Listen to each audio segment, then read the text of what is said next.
Good morning all of you. देखिए students, अपन ने last class में 3.4 एक्सरसाइज का क्वेश्चन नंबर 1 कर लिया था। अब आगे चलते हैं, अपन क्वेश्चन नंबर 2 की बात करते हैं। सेक x इक्वल टू 2। ये कौन है बेटा? नीतू, इसको म्यूट करके रखे, वीडियो को बंद कर नीतू यादव। हाँ, 3.4 एक्सरसाइज का क्वेश्चन नंबर 2 की बात करते हैं। सेक x इक्वल टू 2 है। सेक x इक्वल टू 2 है, ठीक है। For principal solution, for principal solution, Hindi क्या होगी इसकी? मुख्य मान के लिए। मैं हिंदी नहीं लिख रहा, ठीक है, हिंदी आप लिख लेना। मुख्य मान के लिए आपको पता है सेक x बराबर 2 और इधर भी सेक x बराबर 2। मुख्य मान प्रिंसिपल वैल्यू 2 होती है। बताओ सेक कौन कौन से क्वाड्रेंट में पॉजिटिव होता है? सेक कौन कौन से क्वाड्रेंट में पॉजिटिव होगा बताइए। एक तो फर्स्ट में होगा और एक किस में होगा?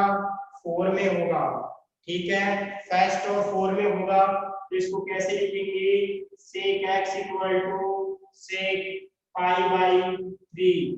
x की वैल्यू पाई अपॉन 3 आ गई।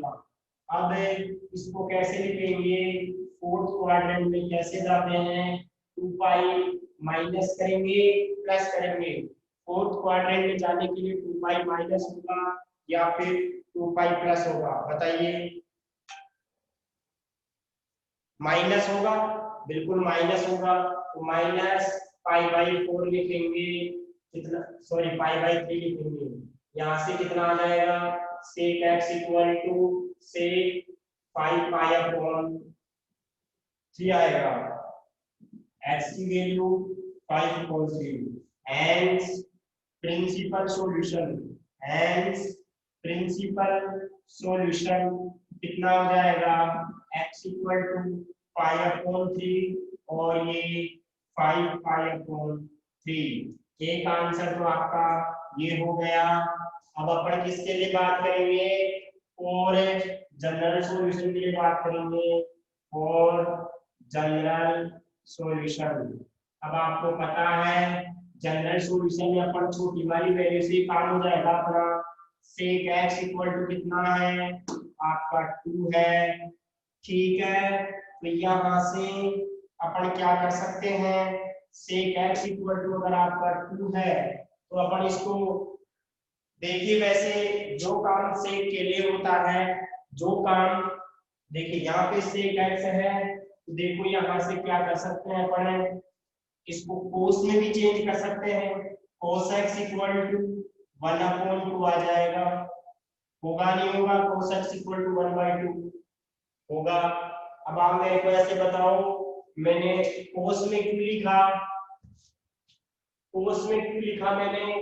क्योंकि देखो आपका formula cos x equal to ये कितना हो जाएगा?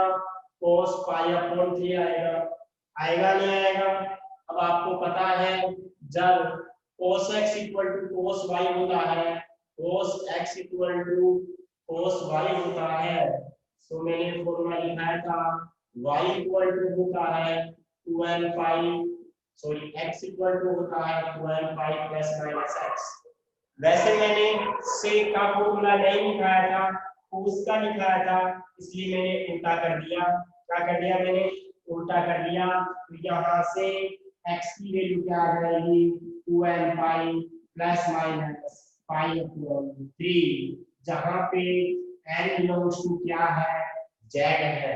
अब किसी के माइंड में आ रहा होगा, अब देखो आप, अगर मान लो आप इसको चेंज नहीं करते तो यहाँ पे कोई प्रॉब्लम नहीं होती।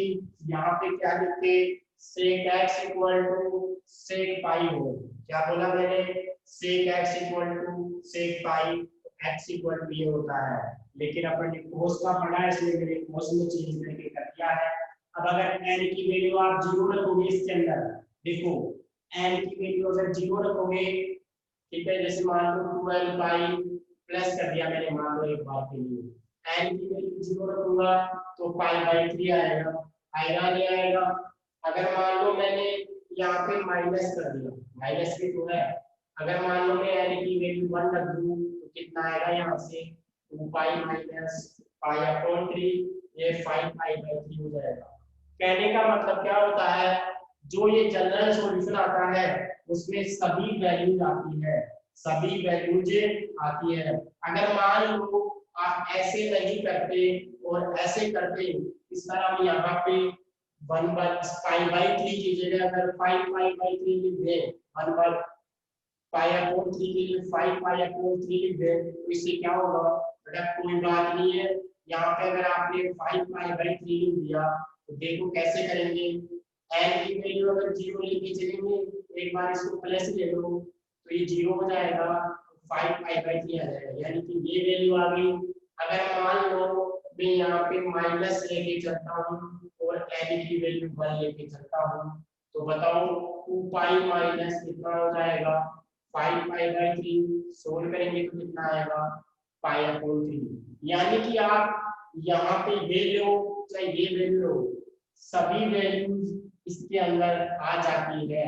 जब आपने 5 पाई अपॉन 3 लिया तो ये भी आ रही है और जो आपके पहले ये भी आ रही थी। समझ में आ रहा होगा, इसका मतलब ये हुआ कि आप कोई भी वैल्यू लो जनरल सॉल्यूशन में, उसमें सभी वैल्यूज आती है, सभी वैल्यूज आती है। एन की टर्म्स में जो आंसर होता है वो जनरल सॉल्यूशन होता है। ठीक है, आपको पता चल गया होगा मैंने इसको ऐसा क्यों लिखा, समझ में आ गया होगा। अगर आपको डायरेक्ट फॉर्मूला याद है तो आपको ऐसे भी कर सकते हैं, कोई गलत नहीं होता आपका। जैसा काम किसके लिए होता है, जैसा काम कोस के लिए होता है वैसा काम ही किसके लिए होता है, किसके लिए होता है, सेक के लिए भी होता है। कोस का, सेक का, साइन का, कोसेक का, टेन का, कोट का। एक बार सभी स्टूडेंट्स स्क्रीनशॉट लो ताकि अपन आगे चले।